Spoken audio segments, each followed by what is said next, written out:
On this channel, we were discussing how the institutional adoption of this asset class would cause Bitcoin to reach an all-time high at a time when everyone else is pessimistic about the cryptocurrency market. Guys, we witnessed that exact scenario earlier today. At this point, we are keeping an eye out for XRP to significantly overtake Bitcoin. I want to support that with some numbers in this video and demonstrate to you that XRP is doing exactly what we would have predicted in order to make this significant catch-up. I want to show you the data that is now coming in this video, guys, and it should get you really excited about what's coming up next.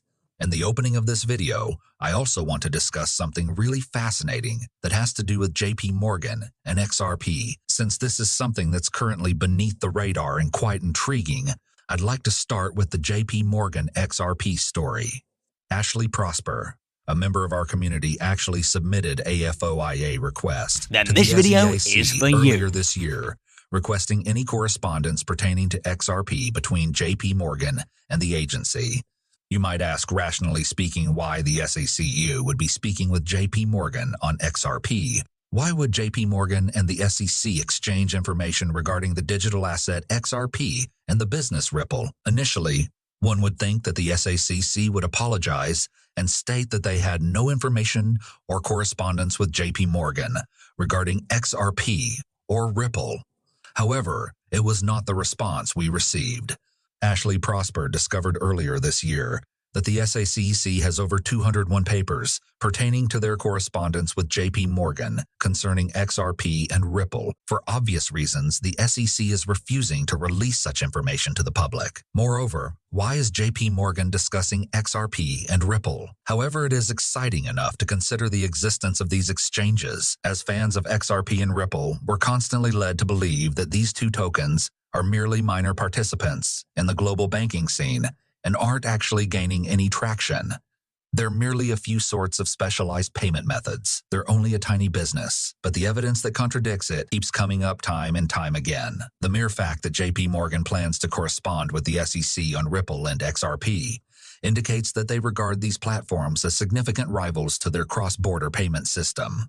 Another thing that is known is that Ripple consistently appoints individuals from very high positions to their board of directors. Top executives from highly regarded organizations, including the Federal Reserve, the Treasury, and BlackRock, seem to have little trouble leaving their highly lucrative and esteemed positions to take positions at small startups like Ripple.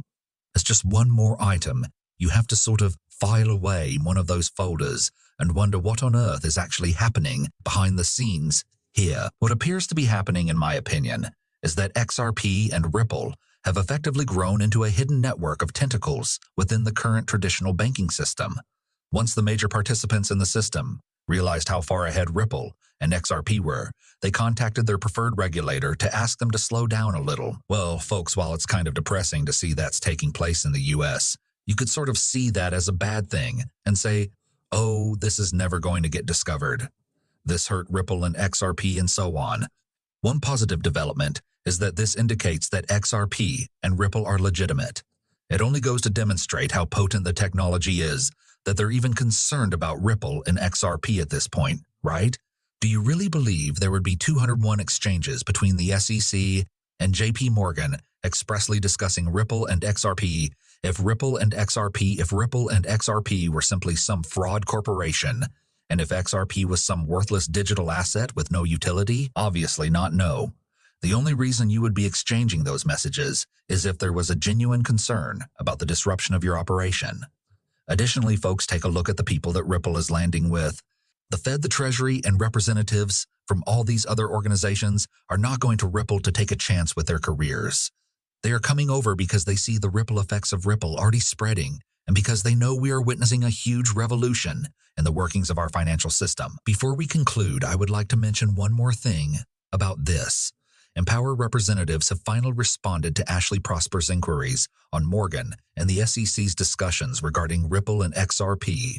Furthermore, Empower is a third-party organization with the resources and legal counsel to actually fight the SEC and obtain the release of this information that ought to be available to the public. Overall, I just thought this was something really interesting because it not only demonstrates the amount of work being done behind the scenes to truly understand why the SEC pursued Ripple and XRP, but it also kind of refutes the idea that these two small startups aren't really causing any waves, because everything we see on a daily basis indicates that even though there may be a lot of NS in place that conceal a lot of information, Ripple and XRP are consistently involved in things that only very large, very powerful, and very important organizations would be involved in. I'd want to now move on and quickly discuss a case in which the SEC recently won. I wanted to quickly cover it because it's currently going viral on X. In essence, one of the judges in this instance referred to some digital asset securities in a preliminary ruling. Relax this case, never mentioned XRP, but the SEC is celebrating this victory and claiming that even the assets on the secondary markets may be securities. Right now, this is receiving a lot of attention from many people. I just wanted to let you guys know why I don't think it matters. Ultimately, there will be judges who are nothing more than political hacks. There will be judges who are merely attempting to uphold moral principles. And there will also be judges who are aware of technology but may not have the same depth of understanding as us. Our judges will be very knowledgeable about technology and capable of rendering excellent decisions on both ends of the spectrum. It doesn't really make sense then to give a single judge's opinion such weight, particularly when it's a preliminary finding. In the end, Congress will decide the question of whether or not a digital asset qualifies as a security, and the matter will reach the Supreme Court. Above all, we are certain that neither of those situations may involve digital assets being referred to as securities. Nothing about a digital asset makes it susceptible to security breaches. A digital asset traded on the secondary market should not be considered a security in any way. Furthermore, even those who refer to them as securities are aware that they are not. Gary Gensler himself states that XRPE serves as a bridge currency. Gary Gensler was like that prior to joining the ESAC. Therefore, not even those attempting to label digital assets as securities genuinely believe that they are. The digital assets themselves, in my opinion, will never be classified as securities. It won't be a victory right away, is it? We won't have an immediate decision saying that a digital asset isn't a security forever. There will be roadblocks in the path. There will occasionally be minor setbacks in some cases. Overall, though, I believe the tendency is already evident. Digital assets will not constitute securities such as XRP. I don't think it really matters if it gets ordered by Congress, a federal court, a state court, or the Supreme Court, a state court, or the Supreme Court. Long-term trends indicate that the Bitcoin business is benefiting from the majority of victories. And there's no indication that this will end soon. Indeed, there will be minor victories for the SEC along the way. Overall, though, the long tail indicates that XRP and other digital assets are not securities, and the SEC loses this dispute. I think you guys are going to find this extremely intriguing, so I'm going to wrap up this video by quickly talking about some numbers. This particular chart, which contrasts Bitcoin with XRP, was one of the ones we discussed on the channel the other day. As you can see, XRP has always made a tremendous exponential run to catch up in price performance. Whenever Bitcoin has experienced a significant upswing, we are now waiting for that run to occur. We're waiting on XRP to make up ground. I have no doubt that we will witness this in the near future. In the midst of the Ripple SEC litigation, XRP reached $2. The claim that the Ripple case is preventing XRP from increasing in value is, in my opinion, nonsensical. I don't see any reason why, given the knowledge that XRP is not a security, it couldn't easily surpass the $2 area and match Bitcoin's price performance, especially because XRP was able to reach $2 before Judge Torres ever made the announcement that XRP is not a security. Having said that, it is difficult to determine how close we are to that event without really looking at any facts or statistics. However, Chad Steingraber is really giving us some very fascinating information on this, and from what we can see, inflows into XRP are really starting to pick up. Only a few weeks prior, XRP was only receiving roughly $500,000 per week in inflows, but during the most recent week, XRP experienced net inflows of $2.05 million.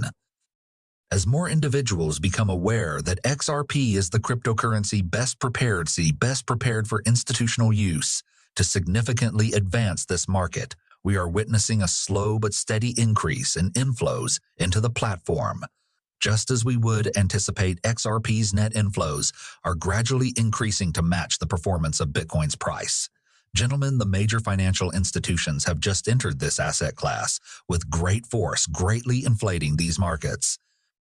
XRP has always surged along with Bitcoin whenever it did, and currently we are witnessing the value beginning to trickle in. Guys, it will eventually get to the stage where XRP will experience an exponential increase. Looking at these maps, I get the impression that we are far closer to that time than most people realize.